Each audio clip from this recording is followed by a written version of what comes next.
झनक से मिलने के लिए आधी रात में पहुंच गया अनिरुद्ध। झनक को लेकर और अनिरुद्ध के मन में कई सारे सवाल घूम रहे हैं। बृजभूषण भगाए अनिरुद्ध को अपने घर से ही। जी हाँ दोस्तों, हम बात कर रहे हैं स्टार प्लस के शो झनक की। तो दोस्तों, जैसे कि पार्टी में सब कुछ खुलासा तो हो तो गया है और झनक की सच्चाई भी सामने आ ही गई है। अनिरुद्ध काफ़ी खुश है और वह झनक को देखकर काफ़ी ज़्यादा खुश हो जाता है, लेकिन साथ ही यहाँ अनिरुद्ध के मन में कई सारे सवाल झनक को लेकर घूम रहे हैं। मेरे सामने थी लेकिन फिर भी नूतन बनने का नाटक क्यों किया? चलो, इसको तो सच्चाई बाहर लानी ही थी, लेकिन यह मुझे तो बता सकती थी न। यह जानती है कि मैं इससे कितना प्यार करता हूँ और इसके बगैर नहीं रह सकता। कितनी बार मैंने महसूस किया कि यह झनक है, झनक है। मैंने इससे रिक्वेस्ट की लेकिन यह मेरी तरफ देखी भी नहीं और ना बात करने का तरीका बदल दिया। मुझसे कई बार बदतमीजी भी की और मुझसे डिस्टेंस मेंटेन करने की कोशिश की। झनक ने मुझे धोखा दिया है। झनक को मुझसे यह सच्चाई नहीं छुपानी चाहिए थी। उसे मुझे बता देना चाहिए था कि मैं भी इसके प्लान में साथ देता। तो पार्टी में आप देखने वाले हैं, अनिरुद्ध को झनक को गले लगा लेता है और उससे कई सारे बातें करना चाहता है, लेकिन बृजभूषण को काफ़ी गुस्सा आ रहा होता है। उससे अपनी बेटी को कह दिया था कि अनी से नहीं मिलना है, उससे दूर रहो। झनक भी अपना हाथ छुड़ाने लग जाती है। अनिरुद्ध से उसे कहती है कि आप दूर रहिए मेरे से, मेरी मजबूरी थी कि इसलिए मैंने आपको कुछ नहीं बताया। हाँ, मैं झनक हूँ, मैं लौट चुकी हूँ, मैं जिंदा हूँ, आपके सामने खड़ी हूँ, लेकिन अब मैं पुरानी वाली झनक नहीं हूँ। अब मुझे कई सारे काम करने हैं अपनी ज़िंदगी में। और रही बात आपकी कि तो ज़िंदगी यह आगे चल रही है, आप अपनी ज़िंदगी पर फोकस कीजिए। मैंने पहले भी आपको कहा है कि आपकी पत्नी है और आप अपनी पत्नी पर ध्यान दीजिए, परिवार पर ध्यान दीजिए, मेरा पीछा छोड़ दीजिए। मुझे अब मेरे पापा मिल चुके हैं, तो बस उसी के सहारे मैं अपनी पूरी ज़िंदगी काट लूँगी। मुझे किसी के भी सहारे की ज़रूरत नहीं है और आप मेरे से प्लीज़ दूर रहिए। लेकिन अनिरुद्ध बात नहीं मानेगा। वह झनक के और करीब जाने की कोशिश करेगा। वह झनक से बहुत कुछ कहना चाहता है, झनक से बहुत कुछ बात करना चाहता है, उससे कई सवाल भी पूछना चाहता है, लेकिन बृजभूषण झनक का हाथ पकड़ेंगे और उसे लेकर चले जाएंगे अपने घर। अनिरुद्ध यहाँ हाथ जोड़कर खड़ा रहेगा और मुझे प्लीज़ थोड़ी देर बाद जनक से बात कर लेने दीजिए, मुझे उसे देख लेने दीजिए। बृजभूषण इसके खिलाफ जाएगा और कहेगा कि मेरी बेटी से दूर रहो, मैंने यह कह दिया है, कोई बात नहीं करनी मेरी बेटी से। इसके बाद तो झनक को लेकर अपने घर चले जाते हैं, लेकिन अनिरुद्ध अभी भी सेटिस्फाई नहीं हुआ है।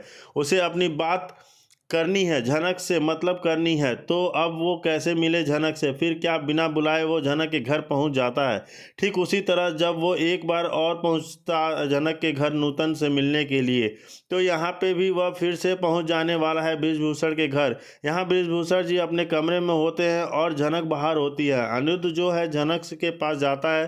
फिर यहाँ पे दोनों का रोमांटिक सीन दिखता है और मतलब दोनों एक दूसरे के करीब आते हैं। अनिरुद्ध जानबूझकर के झनक के करीब जाता है क्योंकि उसे इतने दिनों से जब झनक दूरी थी तो बर्दाश्त नहीं कर पाया। वह अब झनक उसके सामने है तो वह महसूस करना चाहता है झनक को। झनक को देख देख कर ऐसा लग रहा है कि उसके शरीर में जान आ गई है। एक जिंदा लाश बनकर अनिरुद्ध घूम रहा था, ऐसे मानो उसकी दुनिया तबाह हो गई थी। किसी चीज़ में उसकी दिलचस्पी नहीं थी, काम धंधे में उसका मन नहीं लगता था। हर कदम हर समय और सिर्फ झनक और सिर्फ झनक के बारे में सोचता रहता था। लेकिन अब झनक सामने है तो उसे वह महसूस करना चाहता है, उससे अच्छी कभी फीलिंग करना चाहता है। पल दोबारा में खो जाए और वो कुछ भी कहीं छुपी बातें हों जो दिल में वो कह सके। झनक से कह देता है कि झनक वो गले लगाकर कहता है कि झनक, मैं तुमसे बहुत प्यार करता हूँ, मैं तुम्हारे बगैर नहीं जी सकता। तुम नहीं जानती, तुम्हारे बगैर मेरी ज़िंदगी कुछ नहीं है। हाँ, अर्शी मेरी पत्नी है, मेरे घर में रहती है, लेकिन मेरे दिल और दिमाग में सिर्फ और सिर्फ तुम रहती हो। तुम्हारे जाने से बाहर हर चीज़ में तुम दिखाई देती हो और मेरे सपनों में, मेरे ख्यालों में सिर्फ तुम ही थी।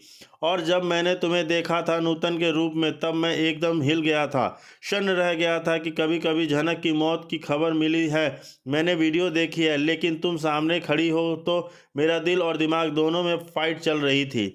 मेरा दिमाग कह रहा था यह नूतन है, लेकिन दिल कह रहा था कि झनक है। लेकिन अब तो यह पता चल गया कि तुम ही झनक हो तो तुम जिंदा हो। मुझे बहुत खुशी हो रही है झनक, लेकिन साथ ही अनिरुद्ध यहाँ कई सवाल भी करने वाला है झनक से कि तुम यह बताओ, तुमने धोखा क्यों दिया? तुमने क्यों नहीं बताया तुम झनक हो? मैं तुम्हारे पास आ रहा था ना, कितनी बार आया, तुमसे पूछा, लेकिन तुमने हमेशा मुझे खुद से दूर रखा। क्यों किया झनक तुमने ऐसा?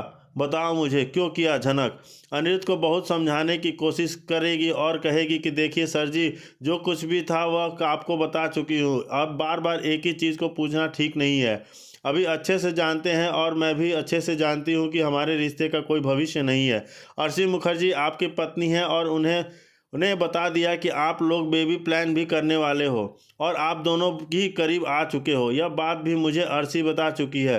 तो अब ये सब नाटक करने का कोई फ़ायदा नहीं है। आप अपनी ज़िंदगी में आगे बढ़ चुके हैं, बहुत अच्छी बात है। तो यही चाहती हूँ कि आप अपना परिवार बनाइए, आगे खुश रहिए, लेकिन मेरा पीछा छोड़ दीजिए। हम लोगों को मिलना हो सकता हो कभी भी हो जाए, रिश्तों को एक्सेप्ट करिए। नहीं करेंगे लेकिन तभी आप देखेंगे कि इन दोनों की बहसबाजी में कारण ब्रिजभूषण भी आ जाता है वहाँ, और अनिरुद्ध को अपने घर में देखकर उन्हें काफ़ी गुस्सा आने लग जाता है। वह अनिरुद्ध पे भड़क जाते हैं और उसे कहते हैं कि तुम यहाँ से चले जाओ, मैंने तुमको मना किया था ना, तुम यहाँ पर क्यों आए। झनक से ना मिलो, कोई बात नहीं करनी है झनक को तुमसे।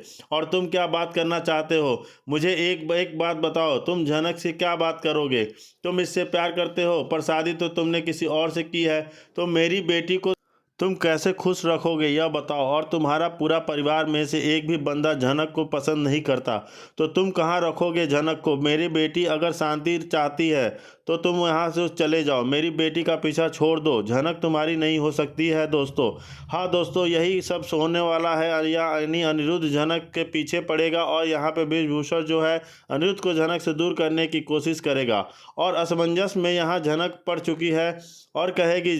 साथ ही दोस्तों, अगर यह खबर आदित्य कपूर तक पहुंची है कि झनक जिंदा है तो वह भी काफ़ी खुश होने वाला है। आखिर वो भी तो झनक से प्यार करता है। हाँ, यहाँ अभी आदित्य कपूर को दिखाया तो नहीं जा रहा है, लेकिन उसकी भी एंट्री जल्दी होने वाली है, क्योंकि यहाँ अनिरुद्ध जो है बेवजह झनक के पीछे पड़ रहा है, जो बात ब्रिजभूषण जी को पसंद नहीं आ रही है। तो अपनी बेटी की वह शादी करवाना चाहेंगे। जी हाँ, अपनी बेटी की वह दोबारा से शादी करवाना चाहेंगे, जिसके लिए वह लड़की की तलाश में होंगे। यहाँ पे उनको पता चलने वाला है कि आदित्य कपूर नाम का व्यक्ति भी झनक से बहुत प्यार करता है।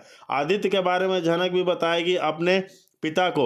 बस यहाँ आदित्य को भी अब परखने वाले हैं ब्रिजभूषण, और उन्हें आदित्य कपूर बहुत पसंद आएंगे और उनका रिश्ता जो है वह झनक के साथ करवाना चाहेंगे। दोस्तों, आप क्या चाहते हैं कि ब्रिजभूषण जी झनक और आदित्य का रिश्ता करवा दें? क्या उन दोनों की शादी करवा देना चाहिए ताकि अनी जो है झनक से पीछा छोड़ दे? ऐसा और कौन सा तरकीब हो अपनाएंगे ताकि झनक जो है अनिरुद्ध से दूर रहे और अनिरुद्ध भी उससे दूरी बनाए रखे? दोस्तों, ऐसा कोई डिसीजन लेगा कि वह झनक को से जुदा ना हो पाए, दुनिया चाहकर भी उसकी मोहब्बत को मिटा ना पाए। फिर ऐसा क्या बड़ा डिसीजन लेने वाला है अनिरुद्ध, यह देखना काफ़ी दिलचस्प होगा। लेकिन दोस्तों, इन दोनों के बीच में फंस चुकी है झनक। झनक भी इतने टाइम बाद अपने सर जी से मिली है, तो उसके दिल में भी प्यार उमड़ रहा है। भले ही उसने वादा कर दिया है अपने पिताजी से, लेकिन करती भी वो क्या, प्यार भी तो वो अनिरुद्ध से बहुत ज़्यादा करती है। वह कैसे अपनी ज़िंदगी से चली जाए, लेकिन अब पिता को दिया गया वादा तो तोड़ नहीं सकती। अनिरुद्ध से उसका भविष्य में मिलना होगा या नहीं होगा, यह बात भी वो नहीं जानती। लेकिन अगर इस बार उसके पिता उससे नाराज़ हो गए तो बहुत बुरा होने वाला है झनक के साथ। यह तो यहाँ 100% श्योर है कि झनक अपने पिता का ही साथ देगी, मतलब जो ब्रिजभूषण कहेंगे वही करेगी। तो झनक के रियलिटी ब्रिजभूषण और कौन कौन से बड़े फैसले लेने वाले हैं, देखना भी काफ़ी दिलचस्प होगा। लेकिन फिलहाल तो यहाँ सृष्टि मुखर्जी का भांडा फूटने के बाद जल्द उसे जेल भेजने की तैयारी होगी। दोस्तों, यहाँ आपकी क्या राय है, ये तो मैं नहीं जानता कि आप क्या कहेंगे क्या नहीं, लेकिन यहाँ जो ब्रिजभूषण हैं और जो उसके पति विनायक हैं, वो तो पार्टी में सारी खुलासा कर चुके हैं कि क्या वो करना चाहते हैं और क्या नहीं करना चाहते हैं। सृष्टि के खिलाफ जो भी सबूत मिली है वो पुलिस को देंगे, उसे अरेस्ट कराएंगे कि क्या करेंगे। लेकिन इन सब के बीच में अर्शी, झनक और अनिरुद्ध तीनों पिसने वाले हैं, क्योंकि ये सभी उनसे जुड़े हुए हैं। झनक उनकी पहली बेटी है, बड़ी बेटी है। अर्शी उनकी दूसरी बेटी है, जो कि अर्शी उसको बहुत मानती है। अर्शी को साथ वो बहुत कुछ अच्छा की है, लेकिन झनक के साथ उसी तरह बहुत बुरा की है, जिससे कि झनक बहुत नाराज़ है और उसकी सारी पोल खुलने वाली है। क्या करेगी क्या नहीं करेगी।